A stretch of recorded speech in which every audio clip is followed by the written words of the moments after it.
অন্ধকার রাতের সৌদাগর বর্ষার সেই রাতটা যেন অন্য আর 5টা রাতের মতো ছিল না। আকাশ ভেঙে বৃষ্টি নামছিল, আর সেই সঙ্গে অবিরাম মেঘের গর্জন ও বিদ্যুতের তীব্র ঝলকানি পুরো গ্রামটাকে এক ভৌতিক রূপ দিয়েছিল। গ্রামের কাঁচা রাস্তাগুলো হাঁটু কাদায় মজে গেছে। চারদিকের ঘুটঘুটে অন্ধকারে কেবল ঝিঝি পোকার ডাক আর বৃষ্টির একটানা শব্দ ছাড়া আর কিচ্ছু শোনা যাচ্ছিল না। এমন এক দুর্যোগের রাতেও গ্রামের এক কোণে বুকফাটা দীর্ঘশ্বাস ফেলছিল বৃদ্ধ সবজি বিক্রেতা কাদের মিয়া। তার বয়স হয়েছে, কোমরটা সোজা করে দাঁড়াতেও কষ্ট হয়। বহু বছর আগে স্ত্রী মারা গেছে, আর একমাত্র ছেলেও শহরে গিয়ে আর ফিরে তাকায়নি। এই ভাঙা সংসারে কাদের মিয়ার একমাত্র সঙ্গী ছিল তার বাবার আমলের সেই পুরনো কাঠের ঠেলাগাড়িটা। প্রতিদিন ভোরে সেই ঠেলা ঠেলে দূর দূরান্তে সবজি বিক্রি করতে যেত সে। কিন্তু আজ কপালটা বড্ড খারাপ। সকাল থেকে রাত হয়ে গেল, অথচ বৃষ্টির চোটে একটা মানুষও ঘর থেকে বের হয়নি। ঠেলা ভর্তি হয়ে রয়ে গেছে টাটকা আলু, বেগুন, রক্তাভ টমেটো আর বড় বড় লাউ। কাদের মিয়া কপালে হাত দিয়ে নিজের ভাগ্যকে দোষ দিচ্ছিল, হায় আল্লাহ! আজ যদি এই সবজিগুলো নষ্ট হয়ে যায়, তবে কাল যে আমায় না খেয়ে মরতে হবে। ঘরের চালের ফুটো দিয়ে জল পড়ছে, উনুন জ্বলবে কি করে? এমন সময় গ্রামের এক মাতাল ছোকরা পাশ দিয়ে যাওয়ার সময় ফিসফিস করে বলে গেল, কাদের চাচা, এখানে বসে থেকে লাভ নেই। আজ রাতে পশ্চিমপাড়ার মণ্ডপে নাকি বড় পুজো আছে, চারপাশের গ্রামের মানুষ ওখানে জমায়েত হয়েছে। ওখানে যেতে পারলে তোমার সব সবজি এক নিমেষে বিক্রি হয়ে যাবে। পশ্চিমপাড়া নামটা শুনতাই কাদের মিয়ার বুকের ভেতরটা ছ্যাঁত করে উঠল। ওই পাড়ায় যেতে গেলে মাঝরাস্তায় পড়ে সেই অভিশপ্ত শ্যাওলা ধরা পুরনো বটগাছটা। গ্রামের ছোট থেকে বুড়ো সবাই জানে, ওই বটগাছের নিচে এক অশরীরী আত্মা বাস করে। অমাবস্যার রাতে নাকি ওখান থেকে এক নারীর কান্নার আওয়াজ আসে, আবার কখনো কখনো সাদা কাপড় পরা এক বৃদ্ধাকে গাছের ডালে বসে পা দোলাতে দেখা যায়। কোনো সুস্থ মানুষ দিনের বেলাতেও ওই রাস্তা দিয়ে একা হাঁটে না। কিন্তু পেটের খিদে বড় বালাই।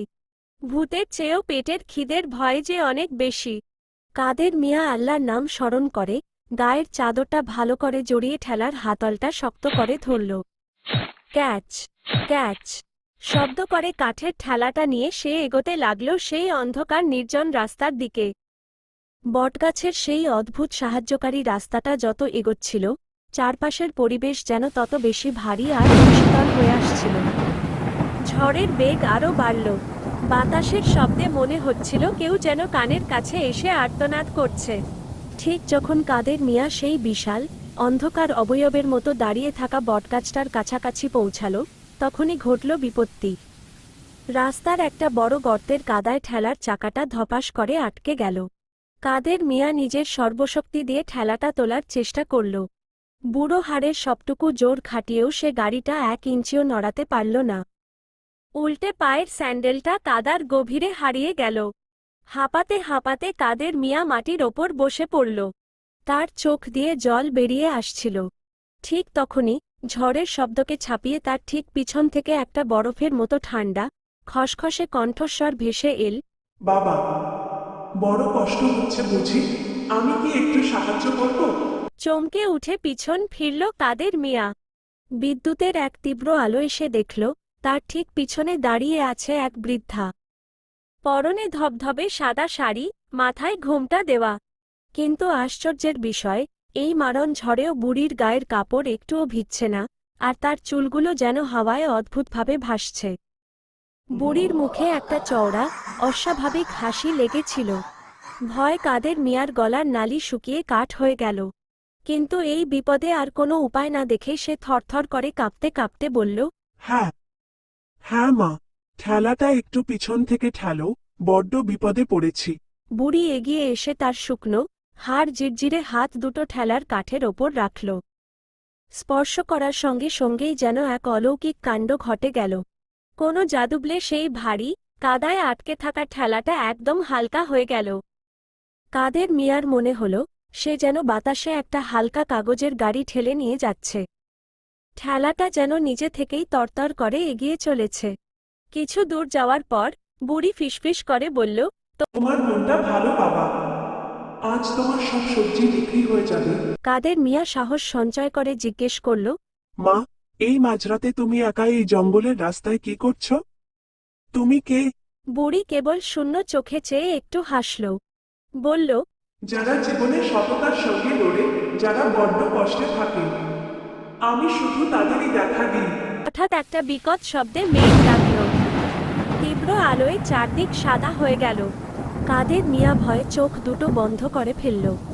1 সেকেন্ড, মাত্র 1 সেকেন্ড পর চোখ খুলেই কাদের মিয়ার পিঠের মেরুদণ্ড দিয়ে একটা ঠান্ডা স্রোত বয়ে গেল।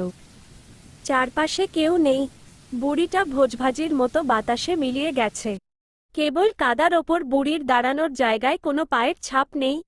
শিউরে ওঠা সত্য ও কবরের রহস্য ভয়ে কাঁপতে কাঁপতে কোনোমতে কাদের মিয়া পশ্চিমপাড়ার হাটে পৌঁছাল। অবাক কাণ্ড, সেখানে সত্যিই যেন অলৌকিক বাজার বসেছিল।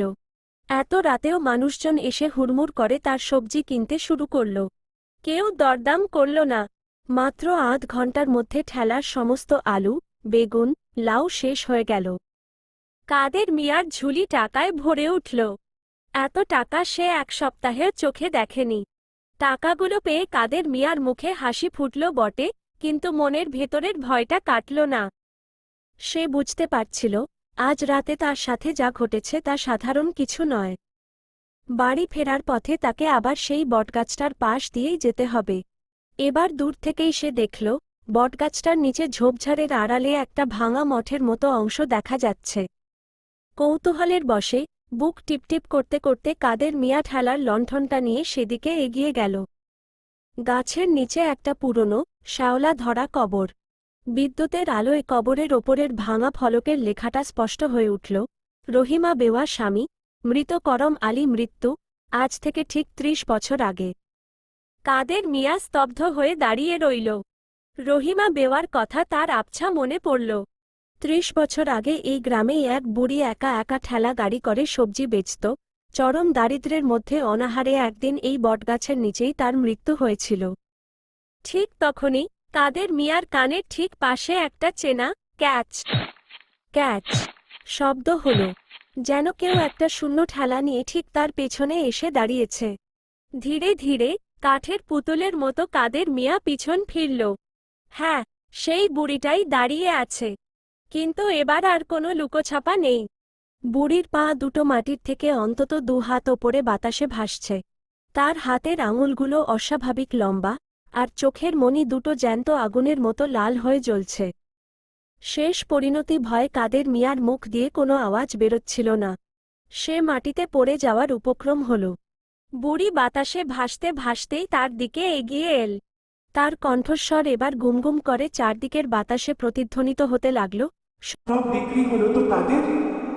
আমি জীবনে অনেক কষ্ট পেয়ে মরেছি রে বাবা, কেউ একটা দানাও মুখে তুলে দেয়নি। তাই যারা সততার সাথে কষ্ট করে, তাদের আমি সাহায্য করি। হঠাৎ বুড়ির গলার আওয়াজটা কঠোর আর ভয়ঙ্কর হয়ে উঠল।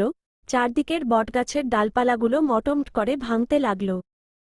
কিন্তু যারা লোভী, যারা গরিবের রক্ত চোষে, যারা অধর্ম করে, তাদের ঘাড় মোটকে এই গাছে ঝুলিয়ে দিই আমি। তুই কেমন মানুষ রে কাদের? কাদের মিয়া 2 হাত জোর করে কেঁদে ফেলল। মা, আমি কোনোদিন কারো ক্ষতি করিনি। আমি শুধু 2 মুঠো ভাতের জন্য এই বুড়ো বয়সে খাটি মা। আমায় মেরে ফেলো না। বুড়ি কিছুক্ষণ লাল চোখে কাদের মিয়ার দিকে তাকিয়ে রইল। তারপর তার সেই ভয়ঙ্কর রূপটা আস্তে আস্তে শান্ত হল। ঠোঁটের কোণে ফুটে উঠল একটা মায়াবী হাসি। ভয় নেই বাবা, তোর মনে কোনো পাপ নেই। তুই বাড়ি যা। মুহূর্তেই এক ঝলক তীব্র আলো আর দমকা হাওয়া আছড়ে পড়ল। কাদের মিয়া চোখ খুলে দেখল চারদিক ফাঁকা। ঝড়ের দাপট কমে এসেছে, বৃষ্টিটাও ধরে এসেছে। কাদের মিয়া সেই রাতে আর এক মুহূর্ত দাঁড়ায়নি।